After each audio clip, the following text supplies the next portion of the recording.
സുഹൃത്തുക്കളെ, സഹോദരന്മാരെ, എല്ലാവർക്കും നമസ്കാരം. ചാനൽ ചർച്ച കൊഴുക്കുകയാണ് കേരളത്തിൽ. രാവും പകലും ഒന്നില്ല. ബ്രേക്കിംഗ് ന്യൂസ്, അല്ലാത്ത ന്യൂസ്, അങ്ങനെ വരെയാണ്. ചാനലിൽ വിളിച്ചിരുത്തി ശ്രീജിത്ത് പണിക്കരും അഡ്വക്കേറ്റ് ജയശങ്കറും മുതിർന്ന ഒരു പിന്നെ ജേർണലിസ്റ്റ് രാജൻ എന്ന് പറയുന്ന ഒരുത്തനും ഇവരെല്ലാം അങ്ങനെ ആളുകളുടെ രക്തം ഊറ്റി കുടിക്കുകയാണ്. രക്തരക്ഷസുകളാണ്.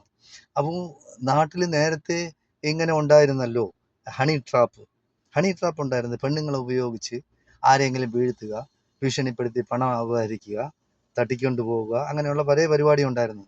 അപ്പോൾ അതിൻ്റെ ഇപ്പോഴത്തെ പുതിയ പതിപ്പാണ് രാഷ്ട്രീയത്തിൽ പൊങ്ങി വരുന്ന ആൾക്കാരെ എങ്ങനെ ഒതുക്കാൻ കഴിയും. അതായത് കോൺഗ്രസിനകത്ത് ഒരു യുവനിര ഇപ്പോൾ അടുത്ത സമയത്തായിട്ടുണ്ടായി. ഷാഫി പറമ്പൽ, രാഹുൽ മാങ്കൂട്ടം, വിജിൽ മാങ്കുറ്റി, പിന്നെ അങ്ങനെ കുറച്ച് തലമുറ വന്ന് അവരാണ്.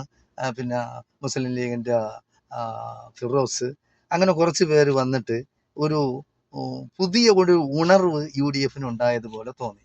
അവരാണ് പാലക്കാട് രാഹുൽ മാങ്കൂട്ടത്തിനെ ജയിപ്പിക്കാൻ വേണ്ടി ശ്രമിച്ചു.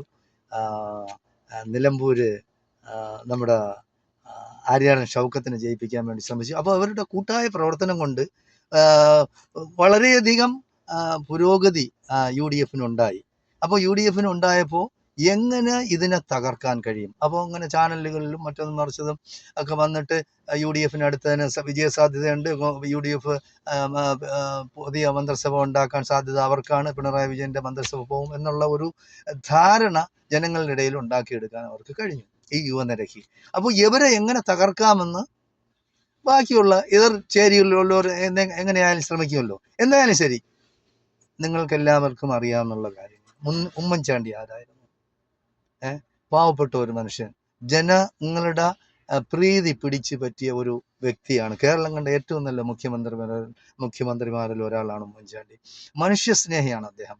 മന്ത്രിയാവട്ടെ മുഖ്യമന്ത്രിയാവട്ടെ എന്ത് വായിക്കൊണ്ട് പോട്ടെ, അദ്ദേഹം കേരളത്തിലെ ജനങ്ങൾക്ക് വേണ്ടി, കോൺഗ്രസ്സുകാർക്കോ UDFകാർക്കോ വേണ്ടി മാത്രമല്ല, എല്ലാ ജനങ്ങൾക്കും വേണ്ടി പരിശ്രമിച്ച, അവർക്ക് വേണ്ടി അധ്വാനിച്ച ഒരു വ്യക്തിയാണ് ഉമ്മൻചാണ്ടി. ആ ഉമ്മൻചാണ്ടിയെ വീഴ്ത്തിയത് എങ്ങനെയാണെന്ന് നമ്മൾ കണ്ടതാണ്. ഒരു നായർ പെണ്ണിനെ ഇറക്കി നശിപ്പിച്ചു. ഉമ്മൻചാണ്ടിയുടെ ജീവിതമേ നശിപ്പിച്ചു. അതോടുകൂടി രോഗിയായി പിന്നെ അദ്ദേഹത്തെ ഇവർ കൊല്ലാക്കൊല ചെയ്തു. അപ്പോൾ അതിൻ്റെ പിന്നിൽ കളിച്ചത് ആരാണെന്ന് എല്ലാവർക്കും അറിയാം, CPM ആണ്. CPM എന്ന് പറയുന്നത് അവര് എന്തും അവരുടെ ശത്രുവിനെതിരെ, അവരുടെ നിലപാടുകൾക്കെതിരെ ആരാണ് നിൽക്കുന്നത്, അവരെ ഇല്ലായ്മ ചെയ്യാൻ വേണ്ടി അവർ എന്തും ഏതറ്റം വരെയും പോകും, എന്ത് വൃത്തികെട്ട കളിയും കളിക്കും. അതിൽ ഒരു കളിയാണ് ഇപ്പോൾ നടക്കുന്നത്.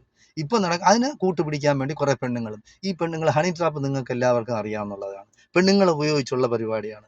അപ്പോൾ ഇപ്പോൾ പെണ്ണ് വന്ന് ചുണ്ടിൽ കുറേ ലിപ്സ്റ്റിക് ഒക്കെ വാരി തേച്ച്, മാറ് കുറച്ച് പകുതിയൊക്കെ പുറത്ത് കാണിച്ച്, പകുതി ഡ്രസ്സൊക്കെ ഇട്ട് അവർ വന്നിട്ട് എന്തോ ഒരു സന്തോഷത്തിലാണ്.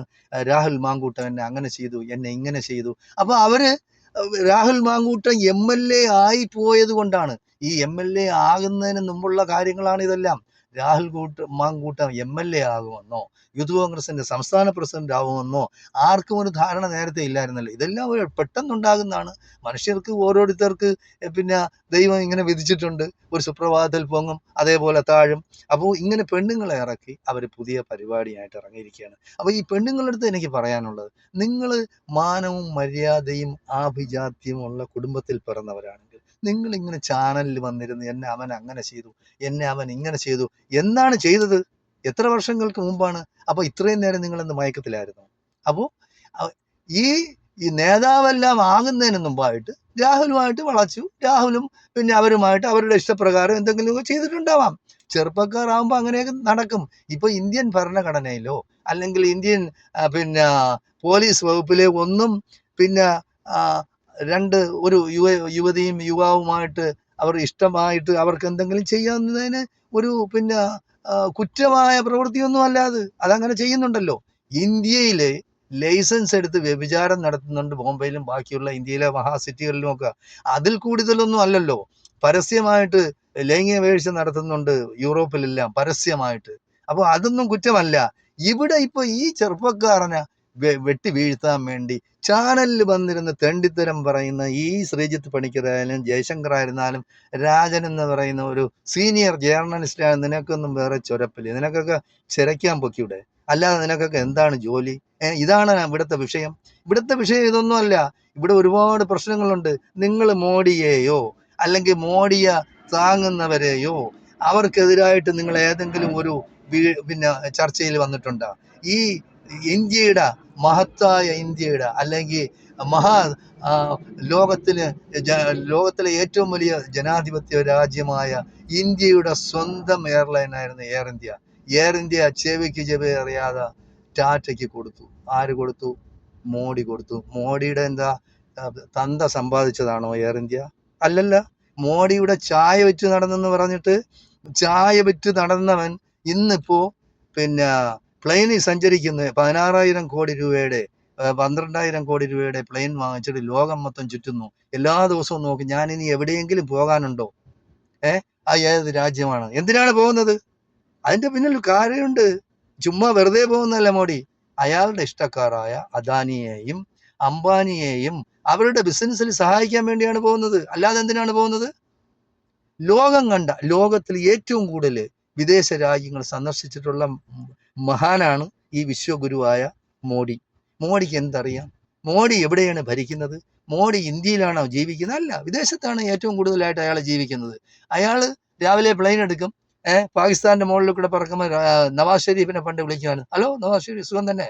ആ വരണം മോഡിജി, വന്ന് ചായ കുടിച്ചിട്ട് പോവാം. ഉടനെ അയാൾ പ്ലെയിൻ താഴോട്ട് ഇറക്കും, പിന്നെ അവിടെ നിന്ന് ചായ കുടിച്ചിട്ട് പോകും. അപ്പോൾ പാകിസ്ഥാന് ശത്രുവാണെന്ന് ഒരു സമയം പറയുക, എന്നിട്ട് പാകിസ്ഥാന്റെ പ്രൈം മിനിസ്റ്ററുമായിട്ട് സൗഹൃദം സ്ഥാപിക്കുക, എന്നിട്ട് ആവശ്യം വരുമ്പോൾ ഇലക്ഷൻ വരുമ്പോൾ ആ ഷെരീഫ് ജി ഇലക്ഷൻ വരെയാണ്, ഒന്ന് അടിച്ചോ ബോർഡറിൽ കയറി. ഉടനെ പിന്നെ ഷെരീഫ് ബോർഡറിൽ കയറി അടിക്കും. ഉടനെ ഇവിടെ പറയും, ഓഹോ അവർ പാകിസ്ഥാൻ നമ്മുടെ ശത്രുവാണ്, പാകിസ്ഥാൻ അങ്ങനെ ചെയ്തു, പാകിസ്ഥാൻ ഇങ്ങനെ. ഇവിടെയുള്ള ഹിന്ദുക്കളെ എല്ലാം കൂടെ കൂട്ടി യോജിപ്പിച്ചും കൊണ്ട് ബാക്കിയുള്ളവരെല്ലാം രാജ്യ ശത്രുക്കളും ദേശദ്രോഹികളുമാവും, ഇവരെല്ലാം ദേശസ്നേഹികളുമാവും. അപ്പോൾ അവിടെ പാകിസ്ഥാനിൽ ഇലക്ഷൻ നടക്കുമ്പോൾ ഷെരീഫ് ഇങ്ങോട്ട് വിളിച്ചിട്ട് പറയും, ആ മോഡിജി നമ്മുടെ ഇലക്ഷൻ പാകിസ്ഥാനിൽ നടക്കാൻ പോയാണ്, അവിടെ നിന്നും ബോർഡറിൽ ഏതെങ്കിലും പിന്നെ ഭീകരന്മാരെ അല്ലെങ്കിൽ ഒരു പട്ടാളത്തെ അയച്ച് 10 പേരെ അടിച്ചു കൊല്ലാൻ പറയും. വെടിവെച്ചോ അല്ലെങ്കിൽ മിസൈൽ ഇട്ടോ കൊല്ലാൻ പറയും. ഉടനെ മോഡി അങ്ങനെ ചെയ്യും. എന്നിട്ട് പറയും, ഓ പാകിസ്ഥാനിൽ നിന്ന് പിന്നെ ഭീകരന്മാർ ഇങ്ങോട്ട് വന്നു, ഞങ്ങൾ അറ്റാക്ക് ചെയ്തു, ഞങ്ങൾ അവരെ 10 പേരെ കശാപ്പ് ചെയ്തു. ഓക്കെ. അപ്പോൾ അവർക്ക് സംതൃപ്തിയായി. അതായത് കസേര ഉറപ്പിക്കാൻ വേണ്ടി എന്ത് തെണ്ടിത്തരവും എന്ത് ചെറ്റത്തരവും ജനാധിപത്യത്തിന്റെ പേരിൽ ചെയ്യുന്നത് ഈ ഇന്ത്യയിൽ മാത്രമാണ്. ഇത്രയും വൃത്തികെട്ട നെറികെട്ട രാഷ്ട്രീയക്കാർ ഈ ലോകത്തെവിടെയും ഞാൻ കണ്ടിട്ടില്ല. ഞാനും കുറച്ച് വയസ്സായി. ഇവിടെ ഇപ്പോൾ UDF പിന്നെ അധികാരത്തിൽ വന്ന UDF പിന്നെ അടുത്ത തെരഞ്ഞെടുപ്പിൽ അധികാരത്തിൽ വന്നാൽ എനിക്ക് മുഖ്യമന്ത്രിയാവണമെന്നും പറഞ്ഞ് കുപ്പായം തുന്നി വെച്ചുകൊണ്ട് നടക്കുന്ന ആൾക്കാരാണ്. രമേശ് ചെന്നിത്തലയായിരുന്നാലും ശരി, VD സതീശനായിരുന്നാലും ശരി, ഞാൻ പറയുകയാണ്, ഞാനും കോൺഗ്രസ്സുകാരൻ തന്നെ വഴി.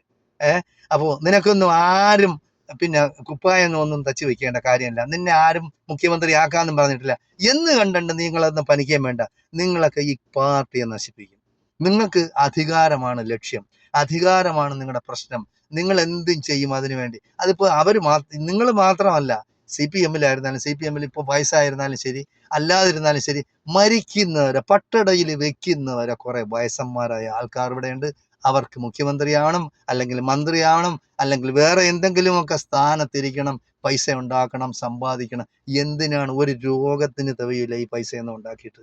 അപ്പൊ അതുകൊണ്ട് നിങ്ങളൊക്കെ മനസ്സിലാക്കാനുള്ളത്, ഒന്നുമല്ലെങ്കിൽ നാട്ടിൽ നടക്കുന്ന പ്രശ്നങ്ങൾ, ജനങ്ങൾക്കുണ്ടാവുന്ന നീറുന്ന പ്രശ്നങ്ങൾ ഇവിടെ ഒരുപാടുണ്ട്. അതിന് പരിഹാരം ഉണ്ടാക്കാൻ ശ്രമിക്കുന്നതിന് വരെ ചാനലിൽ വന്നിരുന്ന് രാവിലെ തെണ്ടിത്തരം പറഞ്ഞ് സമയം മെനക്കെടുത്ത് ആളുകളെ അപമാനിക്കരുത്. മനുഷ്യരുടെ രക്തവും പിന്നെ അവരുടെ മാംസവും തിന്നരുതെന്നാണ് എനിക്ക് പറയാനുള്ളത്. വയസ്സായില്ലേ നീ എല്ലാം? വയസ്സായ ഈ കാലത്തെങ്കിലും നിങ്ങൾക്കൊക്കെ ഒന്ന് അടങ്ങി ഒതുങ്ങി ജീവിച്ചൂടെ?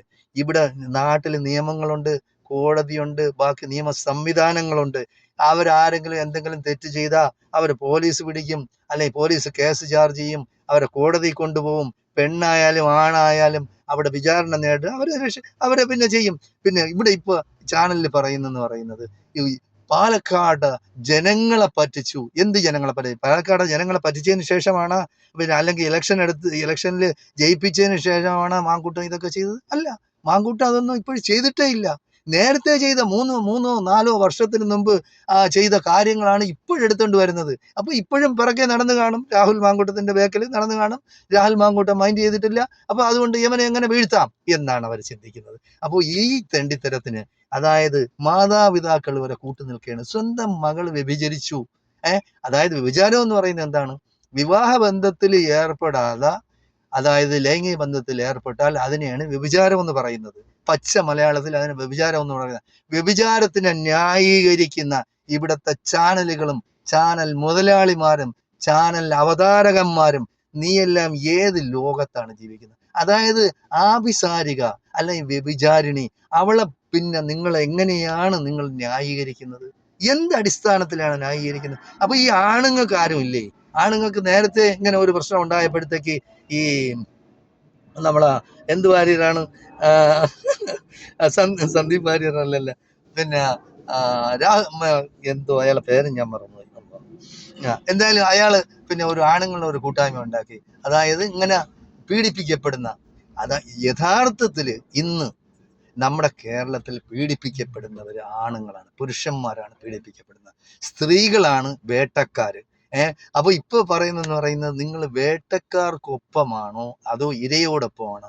ഇപ്പൊ ഇരയെന്ന് പറയുന്നത് രാഹുൽ മാങ്കൂട്ടമാണ്, വേട്ടക്കാർ എന്ന് പറയുന്ന ഈ സ്ത്രീകളാണ്. അപ്പൊ സ്ത്രീകളോടൊപ്പം നിൽക്കണോ പുരുഷന്മാരോടൊക്കണോ? സ്ത്രീകൾ, നമുക്ക് ഭാര്യമാരുണ്ട്, നമുക്ക് സഹോദരങ്ങളുണ്ട്, സഹോദരിമാരുണ്ട്, നമുക്ക് മക്കളുണ്ട്, അമ്മയുണ്ട്, എല്ലാം ഉണ്ട്. പക്ഷേ എല്ലാവർക്കും അവരവരുടേതായ ഒരു വില നിലവാരം അവരവർ തന്നെ കൊടുക്കണം. അല്ലാതെ ഈ ചാനലിൽ വന്നിരുന്ന് തെണ്ടിത്തരം പറയരുത് യാതൊരു കാരണവശാലും. ഈ മാതാപിതാക്കൾ എങ്ങനെ ഈ മക്കളെ അനുവദിക്കുന്നു? നീ ചെന്നിരുന്ന് അവിടെ ലിപ്സ്റ്റിക്കും പുരട്ടി മുഖത്ത് കുറെ പൗഡറും പിന്നെ ബ്യൂട്ടി പാർലറിൽ പോയി സൗന്ദര്യ സംവർദ്ധക സാധനങ്ങളെല്ലാം ഉപയോഗിച്ച് നല്ല ഡ്രസ്സൊക്കെ ചെയ്ത് മാറെല്ലാം പകുതി കാണിച്ച് കൊണ്ടുപോയിരുന്ന ചാനലിൽ നീ ചർച്ചയിൽ പോ.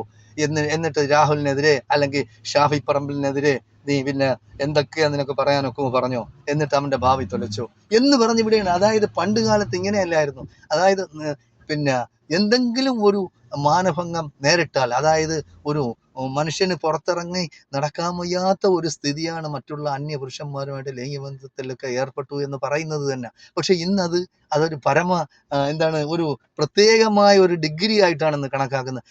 നിങ്ങൾ ശ്രദ്ധിച്ചോ, സിനിമാ നടിയായ ഒരു പെണ്ണ് വന്നിരുന്നിട്ട് പറയുന്നത് എന്തോ ഒരു സന്തോഷമാണ് മുഖത്ത്, 32 പല്ലും വെളിയിൽ കാണിച്ചിട്ട് വന്നിരുന്ന് എന്തോ സംതൃപ്തി അടഞ്ഞതുപോലെയാണ്. അതായത് രാഹുൽ മാങ്കൂട്ടത്തിനെ ഞാൻ വെട്ടി വീഴ്ത്തിയല്ലോ. പിന്നെ അതുപോലെ പറയാണ് വി ഡി സതീശൻ എൻ്റെ പിതാവിനെ പോലെയാണെന്ന്. ഇത് പിതാവിനെ പോലെ എന്ന് പറയുന്ന ഈ പെൺകുട്ടി എന്നെ നാളെ പിന്നെ എന്നെ പീഡിപ്പിച്ചു എന്ന് പറയും വി ഡി സതീശൻ. കാരണം നിങ്ങൾ കണ്ടതാണ്, കേട്ടതാണ്. പിന്നെ എന്താണ് നേരത്തെ ഉമ്മൻചാണ്ടിയെ വീഴ്ത്തിയത്, ഉമ്മൻചാണ്ടിയെ വീഴ്ത്തിയ നായർ, സ്ത്രീ എന്താണ് പറഞ്ഞത് ആദ്യം? ഉമ്മൻചാണ്ടി എനിക്ക് പിതാവിനെ പോലെയാണ്, എൻ്റെ അച്ഛനെ പോലെയാണ് എന്ന് പറഞ്ഞ് അവസാനം എന്തായി? അവസാനം എന്തായെന്ന് നമ്മൾ കണ്ടതാണ്. അതുപോലെയാണ് ഇപ്പോഴും നടക്കുന്നത്. അപ്പോൾ ഇതെല്ലാം വി ഡി സതീശനായാലും രമേശ് ചെന്നിത്തലയായിരുന്നാലും നിങ്ങൾ ഈ അധികാരത്തോടുള്ള മോഹം തൽക്കാലം നിങ്ങൾ നിർത്തിവെക്കുക. പാർട്ടിയെ എങ്ങനെ, അല്ലെങ്കിൽ UDFനെ എങ്ങനെ അധികാരത്തിലെത്തിക്കാം എന്ന് ചിന്തിക്കുക. എന്നിട്ട് കൂട്ടായ പ്രവർത്തനം നടത്തുക. കൂട്ടായ പ്രവർത്തനം നടത്താതെ എനിക്ക് മുഖ്യമന്ത്രിയാവണം, മറ്റവനെ വെട്ടണം എന്നുള്ള ആ രീതി നിങ്ങൾ കളഞ്ഞില്ലെങ്കിൽ നിങ്ങൾ ജീവിതത്തിൽ ഒരിക്കലും കേരളത്തിൽ നിങ്ങൾ അധികാരത്തിൽ വരില്ല. നിങ്ങൾ വിചാരിക്കുന്നത് കോൺഗ്രസ്സുകാർ കുറെ പേര് ഇവിടെ ഉണ്ട്, കുറെ പേരേ ഉള്ളൂ. അവരാകെ 4, 3, 7 പേരേ ഉള്ളൂ. UDFന്റെ നട്ടൽ എന്ന് പറയുന്ന മുസ്ലിം ലീഗാണ്. ആ മുസ്ലിം ലീഗ് വിചാരിച്ചാലേ UDF ഇവിടെ അധികാരത്തിൽ കയറാൻ. ആ UDF പിന്നെ മുസ്ലിം ലീഗ് പിന്തുണച്ചാലേ ഏതെങ്കിലും ഒരു പിന്നെ ഒരുവൻ ഇവിടെ മുഖ്യമന്ത്രിയാവുകയുള്ളൂ. അത് നിങ്ങൾ മനസ്സിലാക്കാത്ത എന്താണ്? നിങ്ങൾ മനസ്സിലാക്കി പ്രവർത്തിക്കും. അവർ വിചാരിക്കുന്നെന്ന് പറയുന്നത് ഞാൻ നിന്ന് അങ്ങ് ജയിക്കും, എവിടെ നിന്നാലും ജയിക്കും. നിങ്ങൾ എവിടെ നിന്നാലും ജയിക്കില്ല. കേരളത്തിൽ ഒരുപാട് രാഷ്ട്രീയ പാർട്ടികളുണ്ട്, ഈർക്കിൽ പാർട്ടികളുണ്ട്. ഈ ഈർക്കിൽ പാർട്ടികളെ കഴിയുന്നത്ര കൂട്ടുപിടിച്ച് എല്ലാവരും കൂടെ ഒന്നിച്ച് നിന്നാൽ മാത്രമേ UDFന് അധികാരത്തിൽ വരാൻ ഒക്കുള്ളൂ. നിങ്ങൾ പിന്നെ CPMല് അവർ മുന്നണി തന്നെ നിങ്ങൾ എടുത്തു നോക്കി, എങ്ങനെയാണ് അവർ നടത്തുന്നത്? പിണറായി വിജയൻ സ്വന്തം പിന്നെ ധിക്കാരത്തിലും അഹങ്കാരത്തിലും ധാർഷ്ട്യത്തിലും ആളുകളെ അടിച്ചിരുത്തിയാണ് പിന്നെ ആ മുന്നണി പിന്നെ ഏക പിന്നെ അഭിപ്രായത്തോടു കൂടി കൊണ്ടുപോകുന്നത്. അല്ലാതെ വേറെ ആരുമല്ല. പിണറായി അടിച്ചിരുത്തിയത് കൊണ്ടാണ് എല്ലാവരും അടങ്ങിയിരിക്കുന്നത്. അപ്പൊ പിണറായിയെ ഭയന്നാണ് ഇരിക്കുന്നത്.